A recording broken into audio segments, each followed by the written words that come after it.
Welcome to the AdTech Forum. Today's episode is all about opt-in data. This is part of Series 3, Outcomes, sponsored by Attain. We are so excited to get this episode started with our special guest, Jeff Katz. Jeff Katz has spent the past 5.5 years at ROKU. He's the U.S. head of verticals and oversees sales for the auto, restaurant, and travel industries. Based in Chicago, he and his team are responsible for growing partnerships with Fortune 500 brands and advertisers. He's deeply committed to the advertising ecosystem, focusing on simplifying processes for his partners and teams to succeed.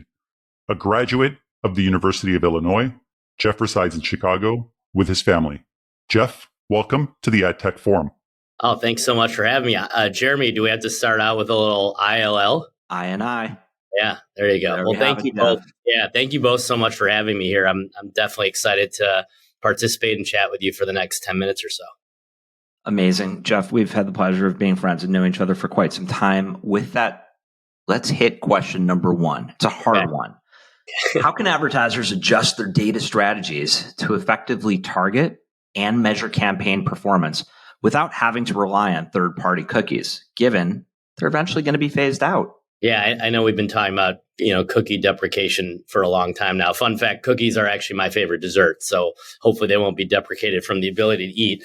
But that being said, I think, as we know, there's so much that can be done within the streaming landscape that previously wasn't available on a television screen. So, for years, television provided to advertisers and consumers the things that we love about it, like sight, sound, and motion, multiple people gathering around the television set, watching their favorite show. Back then, 20, 30 years ago, it was at a specific time. And if you didn't catch it live, then you were kind of out of luck. And so I think what's so interesting about this migration to streaming and what we get proposed by marketers a lot is how can we put to use the data that we have about our customers? So in my specific vertical is working on auto, travel, and restaurants. The propensity of first-party data is obviously really high. I think a lot of us have the McDonald's app, for example, or Starbucks app. So the amount of data that our marketers have about their customers is robust, but historically, there really hasn't been much of an avenue to take advantage of that on television. And so now with the ability to work with a manufacturer directly, whether that would be a Roku or a Vizio or Amazon or basically anybody that's manufacturing a television or a device, they have a significant amount of their own data. So whether that's a login that you might create, not only for a specific streaming app, but also for the manufacturer themselves to pay for your favorite movie that you want to download or your favorite streaming app. Now there's this ability to actually match data sets, which is really exciting. And so while a lot of marketers are still utilizing television for all the things that have benefited them for decades and fitting into their MMM models, now we actually have the ability to track those outcomes. And it can start with just, is my customer overlapping between the automotive manufacturer I work for and if someone happens to be a Roku customer? That was amazing. So here we are talking about outcomes. Here we are talking about tracking. As third-party cookies are getting phased out, how is commerce data really stepping up as a good alternative for advertisers to effectively target and engage consumers? If you think about it, you're in New York right now. You're there for upfronts. Love to hear your 2 cents. Yeah, absolutely. And I think it's going to be talked a lot about this week as the most, sort of like the legacy brands that have produced some of the most amazing content and still continue to do so across NBC Universal and Walt Disney World. Like, they're more focused on their streaming app and more focused on their customers and their audiences than they ever have been before, because they're being challenged by marketers to do so. So it's no longer how many people 18 to 49 did I reach. It's no longer how many people 18 to 49 that might be in market for an automotive did I reach. It's about ensuring that you're actually being able to hit those audiences in a really precise way. And so whether it's with cookies going away, or I think interestingly enough, in the case of streaming, a lot of whether it's DSPs or SSPs or even manufacturers will utilize IP address, for example, for connected TV, whereas we have, for example, at Roku, a registered user. So you create a Roku ID for advertising, you log in, we know the consumer, we know the household, we know what they're streaming. And I think you'll see more and more DSPs go this route as they try to find additional data sources now that cookies are going away. And I think it will make for a better ad experience. I know that a lot of folks don't like ads. I think my parents think it's hilarious I sell ads because when I would be home watching NFL games, I would get frustrated if my secondary channel was also on commercial at the same time. That being said, I think it really enables this opportunity to make the ads more tailored to the person that's actually watching them on TV, which should present a really exciting opportunity for marketers because who doesn't want to see creative that's relevant for them? If I recently bought a car, then you're absolutely wasting an impression by serving me in another ad as an automotive manufacturer. Now, certainly you could build, long-term consideration, and consideration could ultimately lead to purchase.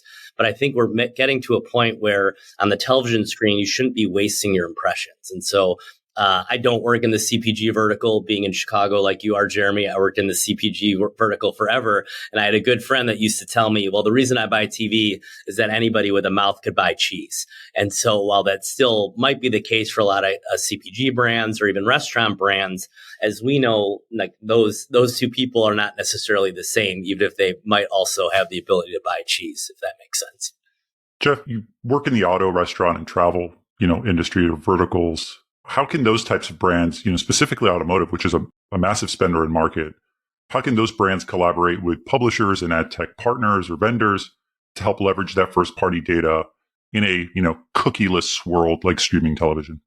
Yeah, absolutely. I think auto is one of the most interesting categories because it's just going through this massive transformation, as we all know, because once COVID hit, clearly you can't go into an automotive dealership to buy a car. And I think prior to Tesla or prior to COVID, the thought of like buying a car online without going into the dealership and talking to the manager and the salesperson and more importantly, like test driving the actual car itself was unheard of. And so the car buying process has evolved so much where these companies are now becoming technology companies, whether it's the movement from, gas to EV cars or EVs/hybrids, whether it's, developing the opportunity for the dealers to actually have more of that infrastructure in place to understand, what cars are available or what cars do my consumers want. And so I think automotive specifically represents a huge area of opportunity within streaming. Like we actually see it from our perspective, but also the total addressable market for auto. There's still a lot of upside there because they're still continuing to invest pretty heavily in linear television. Understandably, the biggest events in all of television happen through linear TV, like things like the Olympics or the NFL, of course. And so for automotive dealerships specifically, or automotive manufacturers, I should say, that ability to be really precise with, okay, Jeremy or ATG, I saw this ad on linear television, or I went into a specific website to start, looking at the different features of the automotive that I might want to buy. Now you can actually even start that on a television screen. So we're not the only ones to do this, but we have things like interactive overlays where you can click OK to get a dealership near you.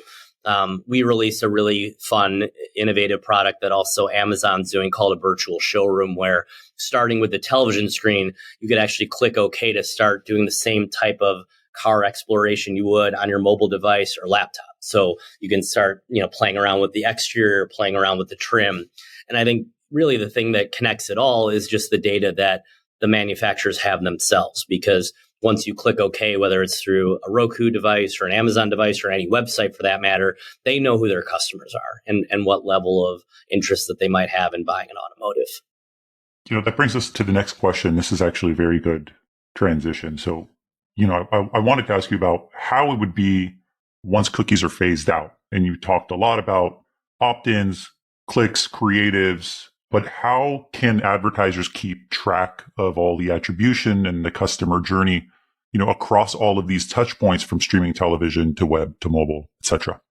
Yeah, no, absolutely. And it's something that we're constantly talking about with marketers. And I think Facebook forever got, it's funny when I was working at Snap in the insurance vertical, it's like Facebook got credit for every insurance quote. You're like, well, like anything in advertising, and you guys are a great example. I came on this video because I look at all your stuff, of course, not just one thing.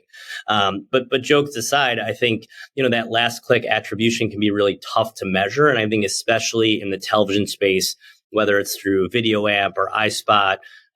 We work with Experian and Axiom, or companies like Attain is a super interesting one because like in the restaurant space, for example, like they have credit card transaction data. So if we have the ability to say that that person that was exposed to an ad is now going in and transacting in a restaurant is super powerful. And there's so many options out there in terms of measurement vendors, in terms of like how they're collecting the data and how they're looking at platforms, Roku or otherwise. In our case, we will pass back exposure files either to, advertisers directly for them to measure conversions, or it could be through a third-party measurement provider. But what I would say is, all of the things and all the questions that you're asking, which are so prevalent now, like those didn't even exist several years ago. And I know Jeremy, having come over from Adobe, it's like we were never talking about this type of action that can be taken, whether it's off of a television screen or otherwise, because it's essentially answering the question that people want to know forever, like, does my advertising actually work? Which of course we would say yes, because I got to buy more pocket squares and you guys got to, have more podcasts or equipment for your podcasts.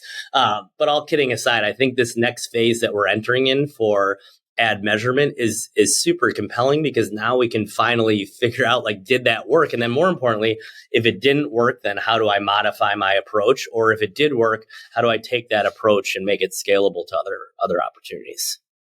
Jeff, when you think about where you're sitting in the ecosystem and when you're talking to the different advertisers that you're partnering with day to day, what are the different challenges that they run into when they're using commerce data? And how do you help them tackle these challenges? Yeah, for sure. So we have at Roku specifically, like we have several commerce relationships, whether that's with Walmart, Instacart, DoorDash, which has been a really enjoyable one. Now we work with Cox Automotive Group. And so Cox being a really good example where it's, does my television exposure lead to down funnel impact, whether that's visiting a Cox Automotive site, and Cox has Kelley Blue Book and they have Auto Trader and they're the dominant player in that space. And frankly, I'm relatively new to the auto vertical. We hired an expert, thankfully, who had to even teach me how dealers buy cars from the manufacturers, which may show my naivete. But I think it's recognizing as the advertiser, I think where we've had a bit of challenges, they'll say like, okay, that's great that you work with Kroger, but my products are also sold through Amazon. Or conversely, it could be like, that's great that you sell through Amazon, but my products are also sold through other retail channels. And I think if nothing else, we're providing like the impact that it has at that specific chain or that specific store. I mean, Walmart's an interesting one just because a high prevalence or a high amount of our TVs and devices are sold through Walmart's channels. And of course, now Walmart's modifying their approach as they acquire Vizio. And so the ability to have those Vizio televisions where, you could buy products off the screen. And so for years, understandably, people have bought, their favorite streaming apps or their favorite movies off of a television screen because that's a very natural experience. You're watching TV, you want to buy another movie or you want to buy another app. Now we're getting this next phase where it's like, will you buy food? Like NBC is a really good example. They're going to have a partnership for the Summer Olympics with a virtual concession stand where you can, buy popcorn or things to watch the Olympics. And so I think I think I might be finally getting your question, ATG, but I think one of the downsides is not like that timidness to test and learn, to understand, yes, I'm still getting the things that television's always delivered. Like I said previously, the sight, sound, and motion, my impressions, how it fits in my MMM models. But now we have the ability as a secondary KPI to say like, okay, like, is someone actually going to buy my product off a TV screen when forever they bought it off of, a laptop or more recently, of course, a mobile device? That actually brings us to the end of this episode of the AdTech Forum, sponsored by Attain. We've really covered a wide range of topics with our guest, Jeff. Jeff, you've been incredible. And on behalf of Jeremy and I, thank you so much for being here. And for all our listeners, please, follow us on LinkedIn and subscribe to our YouTube channel. Well, thank you so much for having me. It was fun. Thank you. All right, see ya.